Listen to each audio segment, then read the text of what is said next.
In this part, we will talk about microorganisms. Now, children, do you all know what are microorganisms?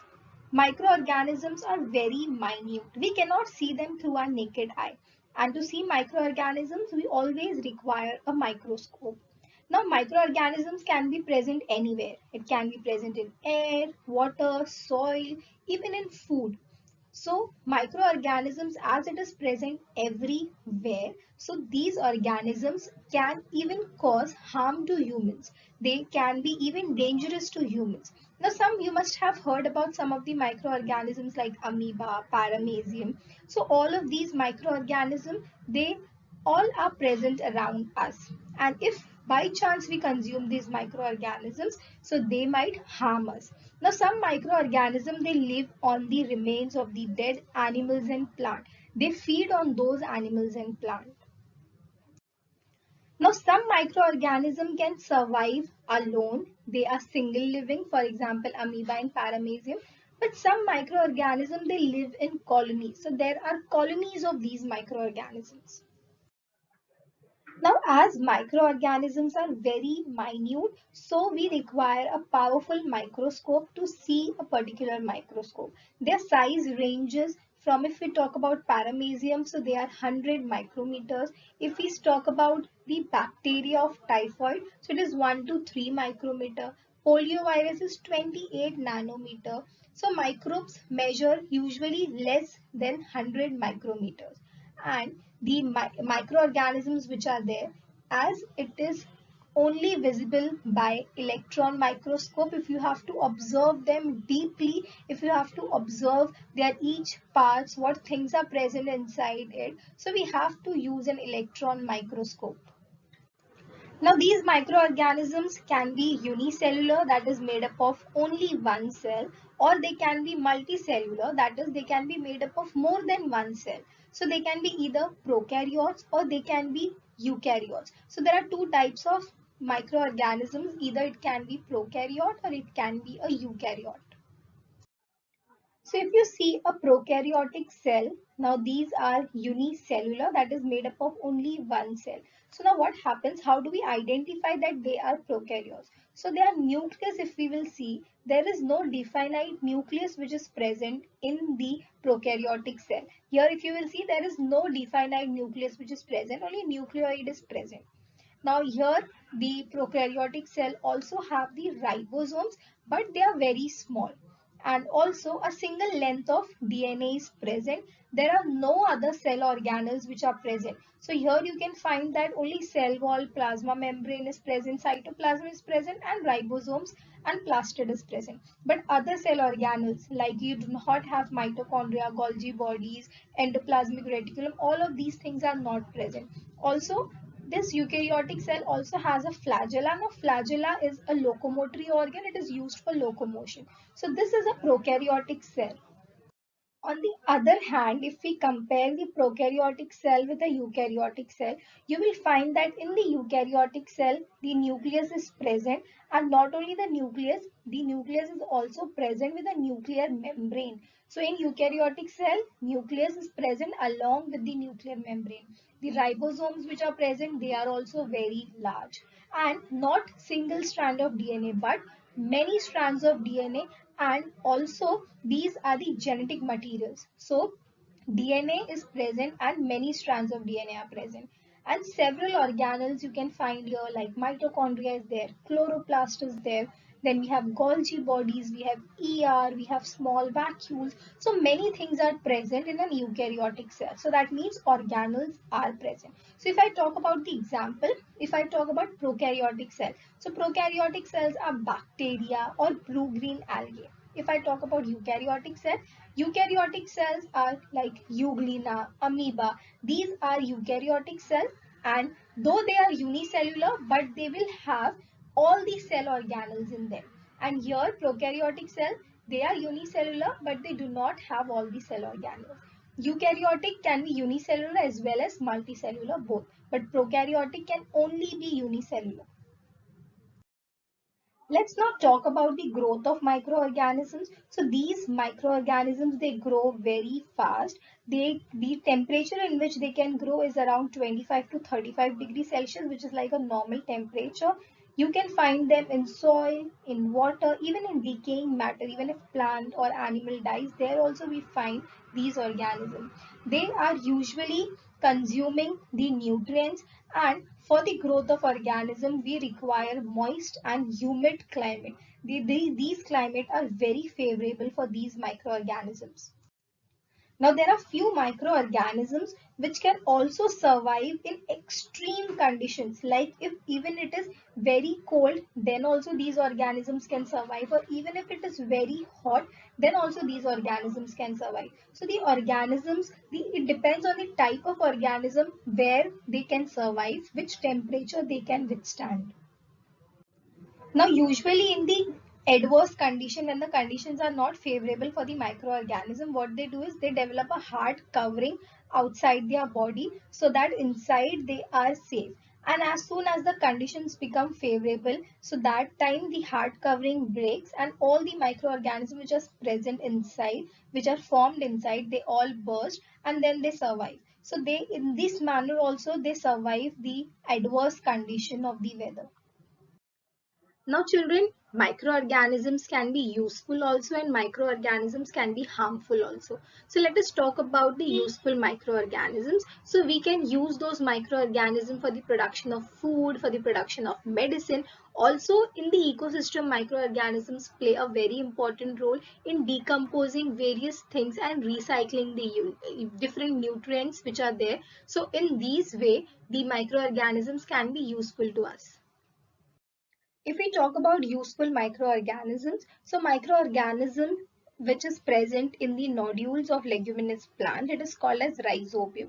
Now what it does is it converts the atmospheric nitrogen into the compounds, and these compounds help to increase the soil fertility and protein content in the soil.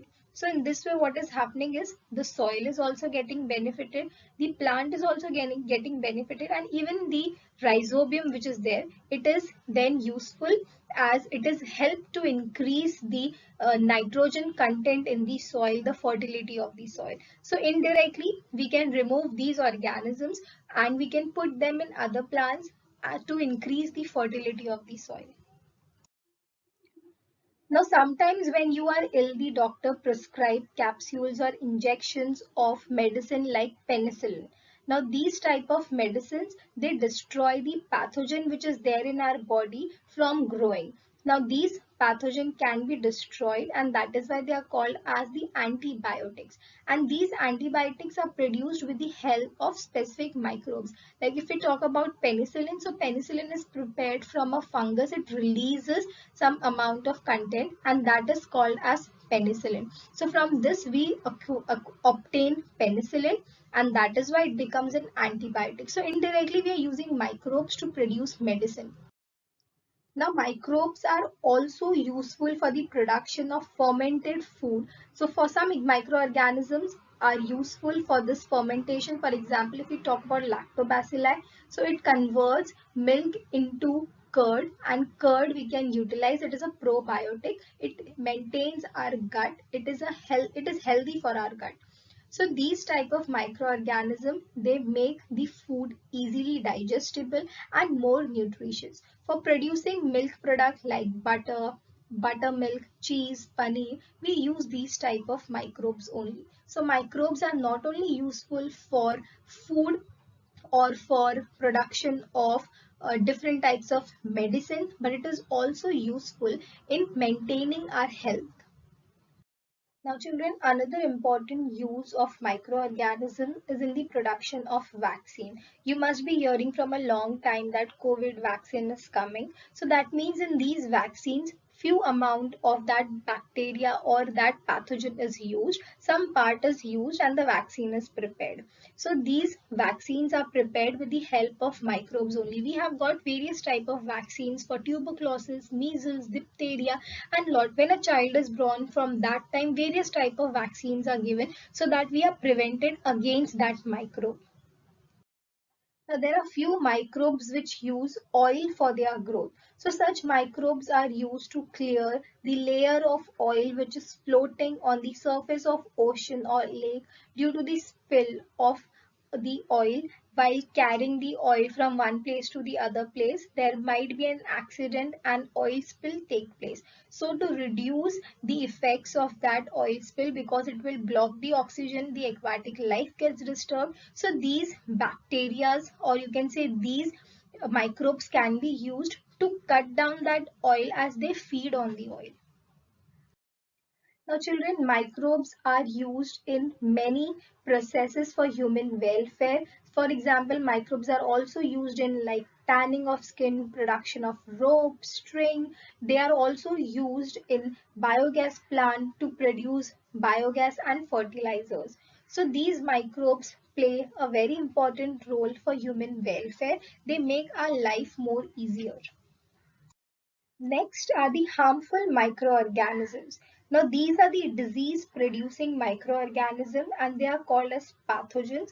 They are harmful microorganisms and they can be usually of three types, that is fungi, virus and bacteria.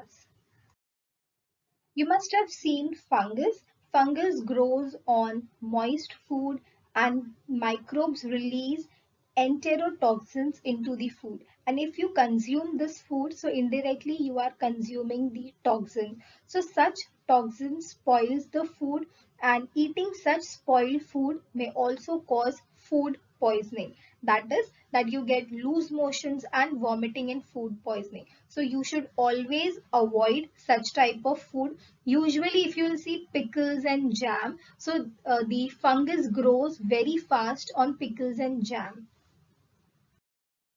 Now, even water can be contaminated with the different contamination of sewage or the dirt from the surrounding. Even sometimes people take bath in the lakes and rivers, and if another person consumes that water, that means indirectly what is happening, the pathogen is entering into the body. So water quality plays a very important role, as the water should be boiled properly. It should be then only consumed, because we don't know what is there in it, as we cannot see the microorganism, the pathogen, with our naked eye. Now, pathogens are also released by air. Those are called as airborne diseases, by which person is having infection of the respiratory, that is sneezes or it coughs. A healthy person may get infected by pathogen on breathing the same air, and it contracts diseases like common cold, diphtheria, pneumonia, tuberculosis, etc. These days also it is told to put a mask. Why it is told to put a mask? So that we do not breathe the pathogen inside our body, as it will protect us from breathing in the pathogen, taking in the pathogen through our nose or eyes or mouth. Now, some microbes do not enter into our body directly. So the microbe that causes disease like malaria, dengue, yellow fever, chikungunya, Zika virus, all of these gain entry in the human body through the bite of female mosquito.